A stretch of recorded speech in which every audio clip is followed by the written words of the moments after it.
Katekisasi nomor 6. Mengapa dia dinamakan Kristus, yang artinya yang diurapi?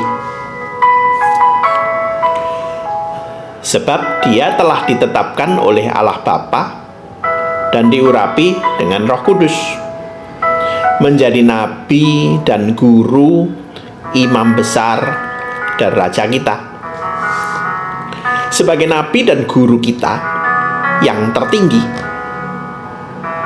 dia telah menyatakan kepada kita dengan sempurna seluruh rencana dan kehendak Allah yang tersembunyi mengenai penebusan kita. Sebagai imam besar kita satu-satunya,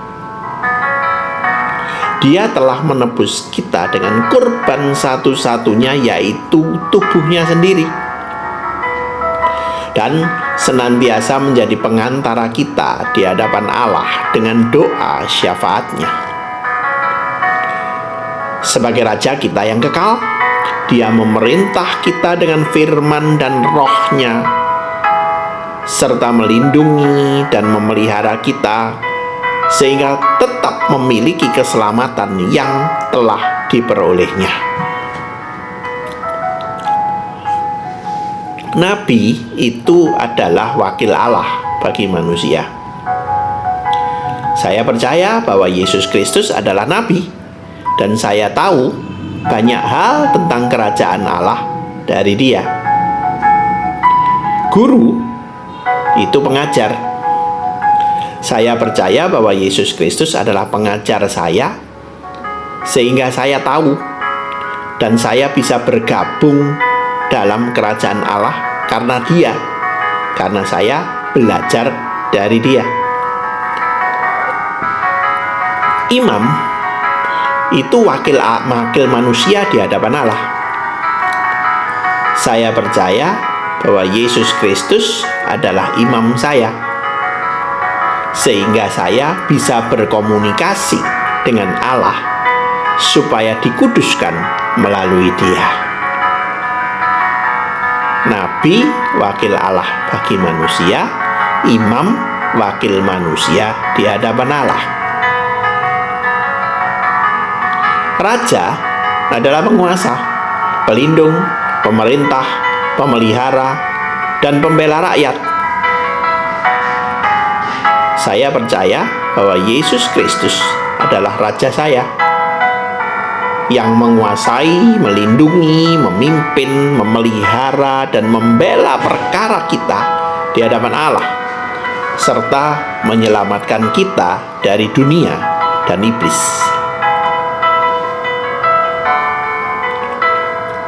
Tapi, mengapa kita disebut orang Kristen? Sebab kita melalui iman adalah anggota tubuh Kristus, dan dengan demikian mendapat bagian dalam pengurapannya.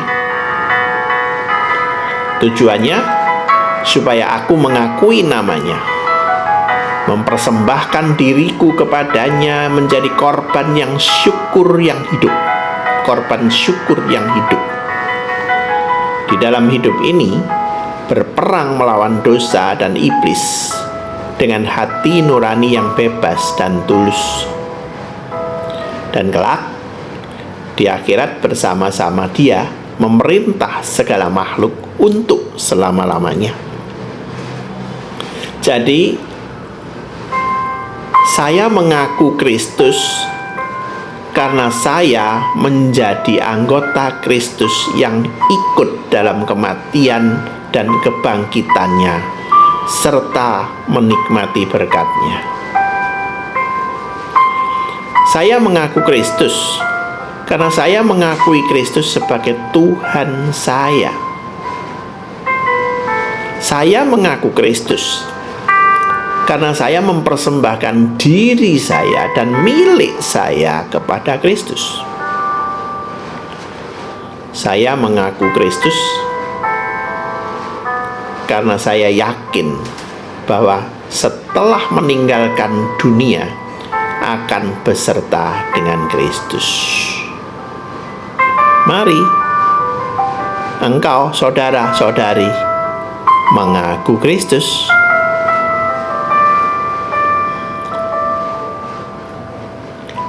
Mengapa Yesus Kristus dinamakan anak Allah yang tunggal? Padahal kita pun menjadi anak-anak Allah.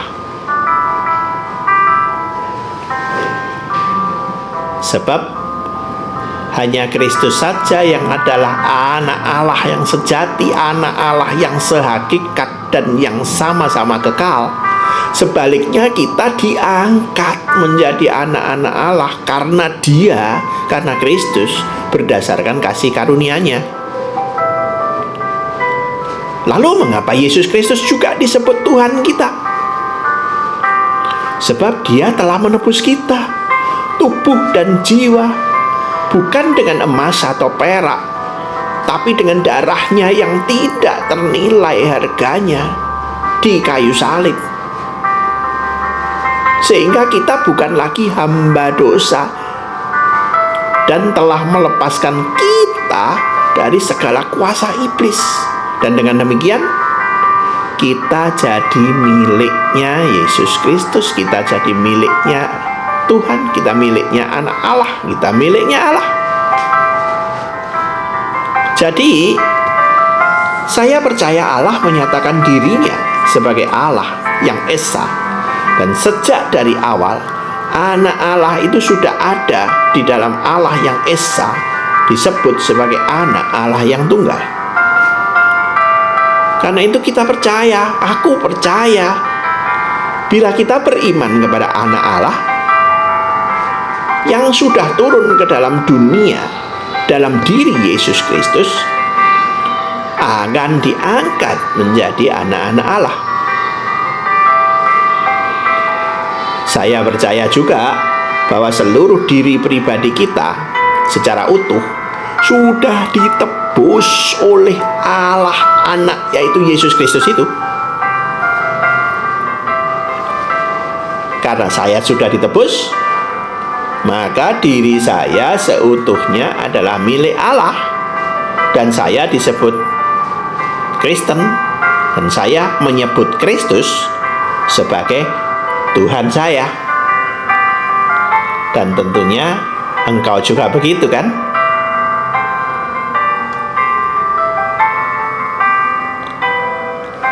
Lalu apa artinya yang dikandung dari Roh Kudus, lahir dari anak darah Maria? Bahwa anak Allah yang kekal itu tetap tinggal Allah sejati dan kekal, telah mengenakan tabiat manusia sejati dari daging dan darah anak darah Maria oleh karya Roh Kudus, supaya Dia juga menjadi keturunan Daud yang sejati, yang dalam segala hal serupa dengan saudara-saudaranya, terkecuali dalam hal dosa. Lalu manfaat apa yang kita peroleh dari kenyataan bahwa Kristus telah dikandung secara suci dan lahir?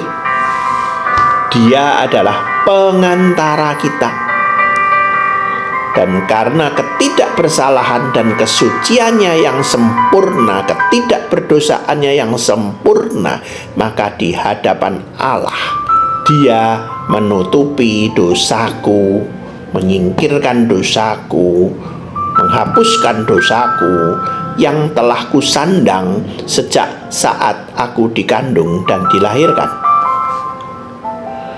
Jadi mari kita mengerti dan percaya bahwa tidak ada pengaruh kedagingan, baik dalam bentuk penularan genetik pada diri Yesus, dan murni dari Allah dengan peran aktif Roh Kudus. Saya juga yakin bahwa semua sifat Allah ada pada manusia Yesus, termasuk kebenaran dan kekekalan serta penyertaan diri Allah. Saya juga yakin bahwa Yesus Kristus adalah manusia sejati karena Dia lahir ada melalui proses kelahiran manusia yang normal dan bertumbuh secara normal, besar secara normal, lainnya semuanya juga normal. Saya percaya bahwa di dalam rahim manusia Yesus itu tidak berdosa karena tidak mewarisi dosa asal, dan proses mulai kehamilan adalah karya langsung Roh Kudus. Sama seperti waktu manusia pertama yang suci tercipta. Mari kita percaya Yesus Kristus ini dengan kesungguhan hati kita. Oke, Tuhan memberkati. Amin.